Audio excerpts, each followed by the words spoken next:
Assalamualaikum warahmatullahi wabarakatuh. Nama saya Muhammad Nur Arifin dari kelas D dengan NIM 112506030111111.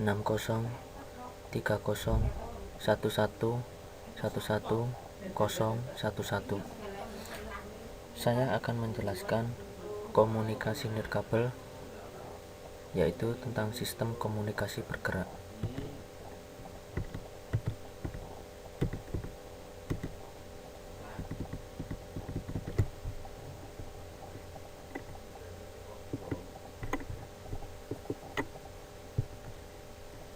Yang pertama yaitu sistem komunikasi bergerak.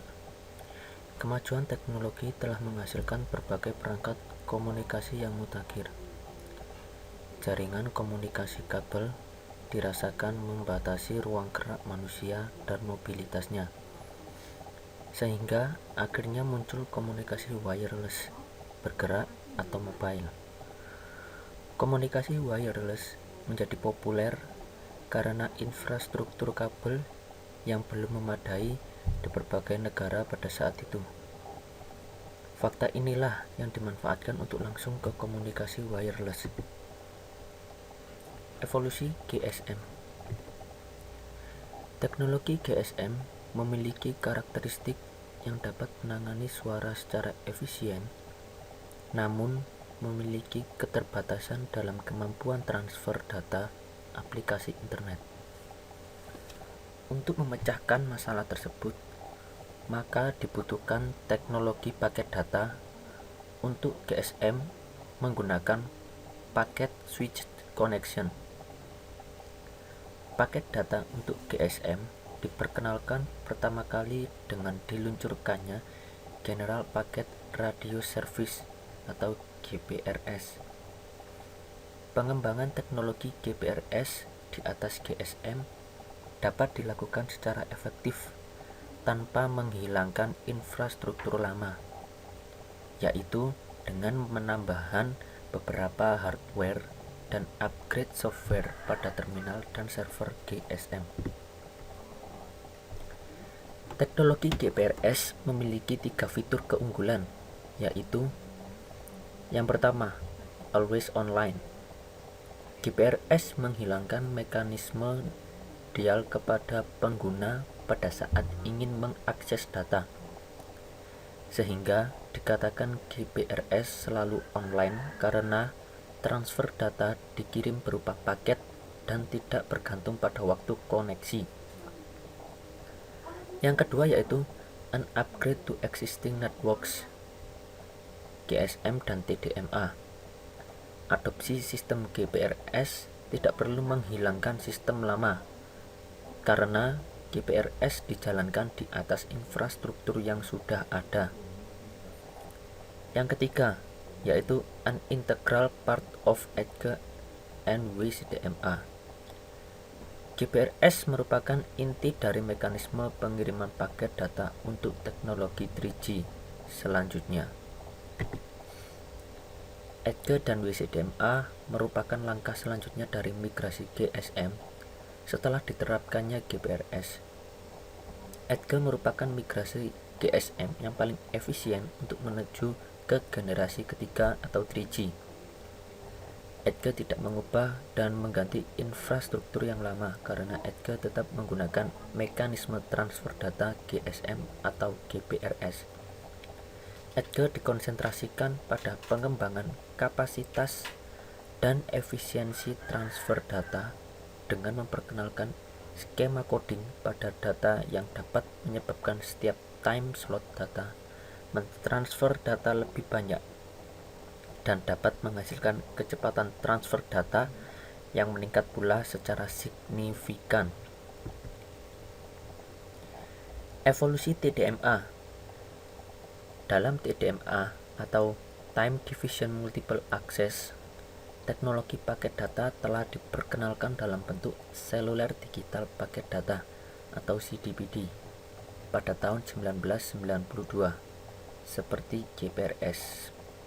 Sebagai data paket pada jaringan CDPD dapat menjalankan aplikasi internet protokol atau IP dan dapat bertindak sebagai ekstensi internet di mana pengguna dapat merasa online terus.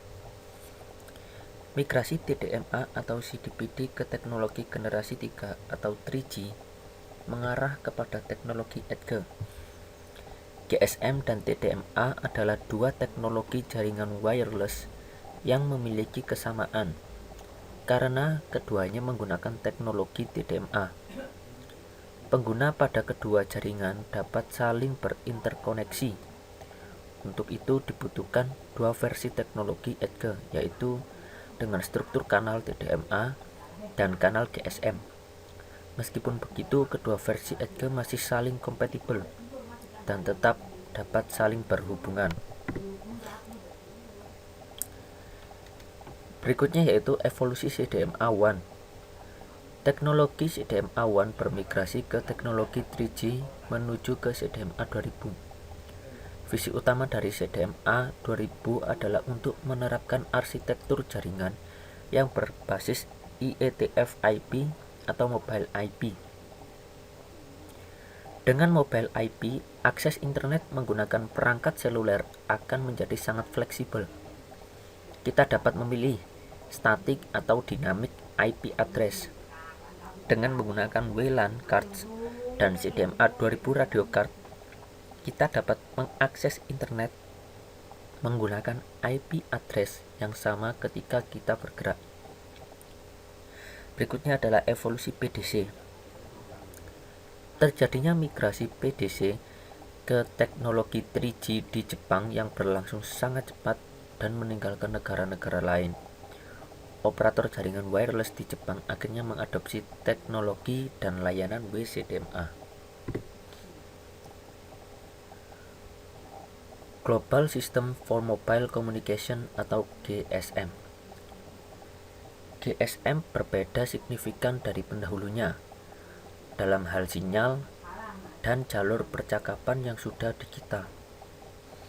Kenyataan ini juga berarti bahwa komunikasi data yang dibangun pada sistem sebelum GSM adalah open standard. Arsitektur jaringan GSM. Jaringan GSM dibagi menjadi 3 sistem, yaitu pertama, switching subsystem atau SSS.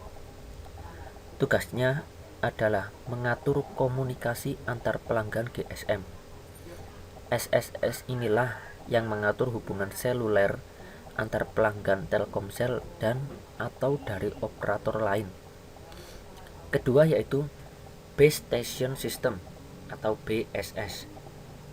BSS merupakan bagian dari radio seluler dari jaringan GSM.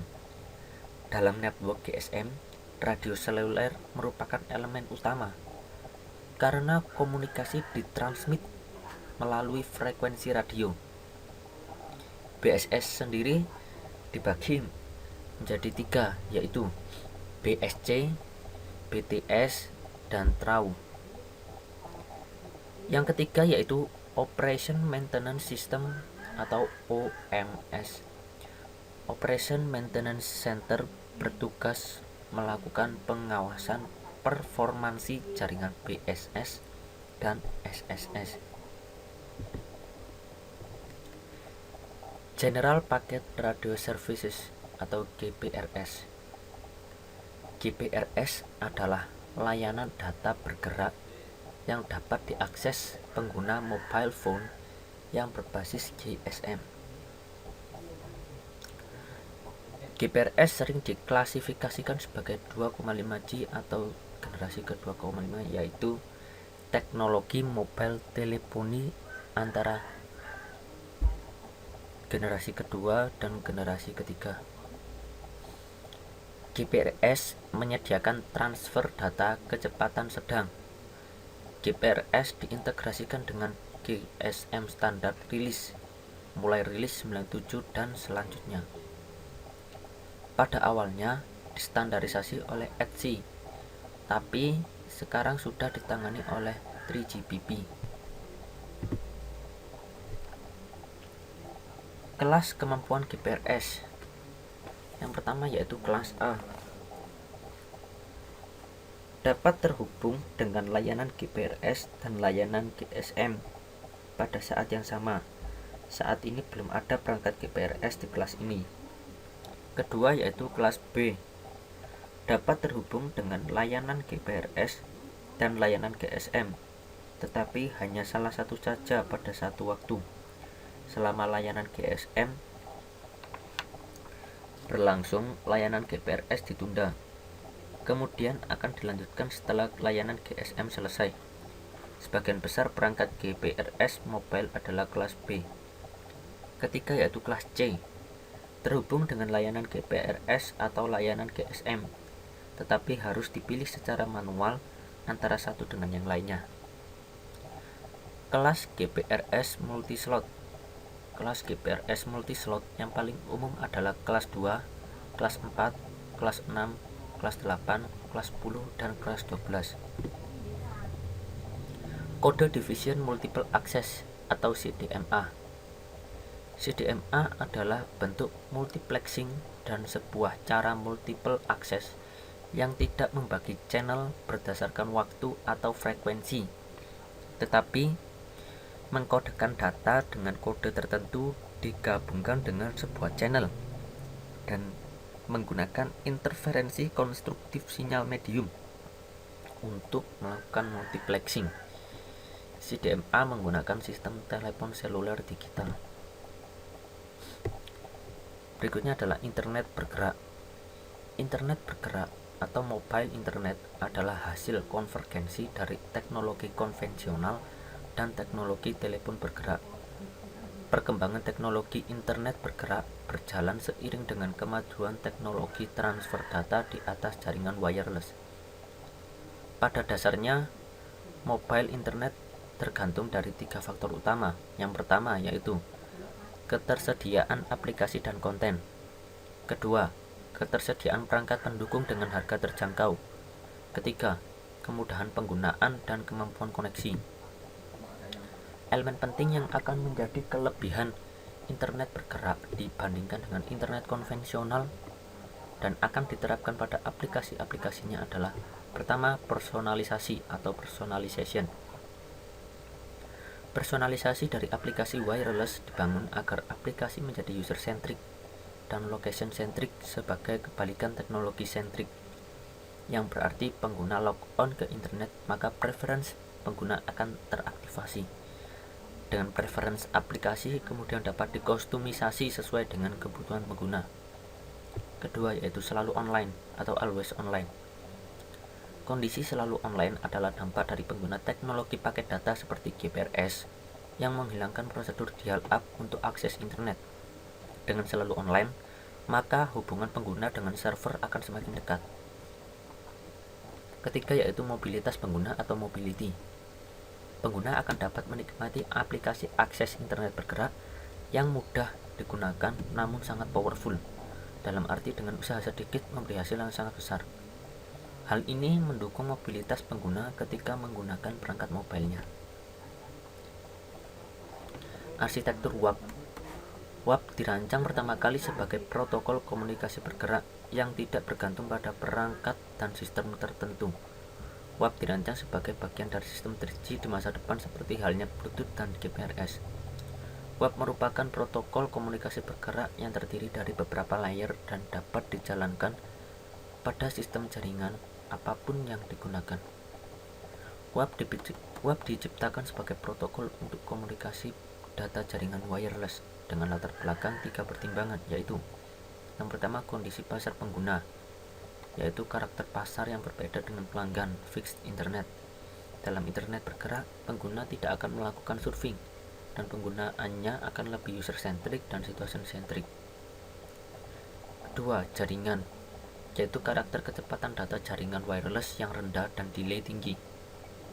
Jaringan wireless juga memiliki masalah dalam jangkauan, dan untuk itu dibutuhkan infrastruktur dengan biaya tinggi untuk jangkauan hingga daerah-daerah di pedalaman.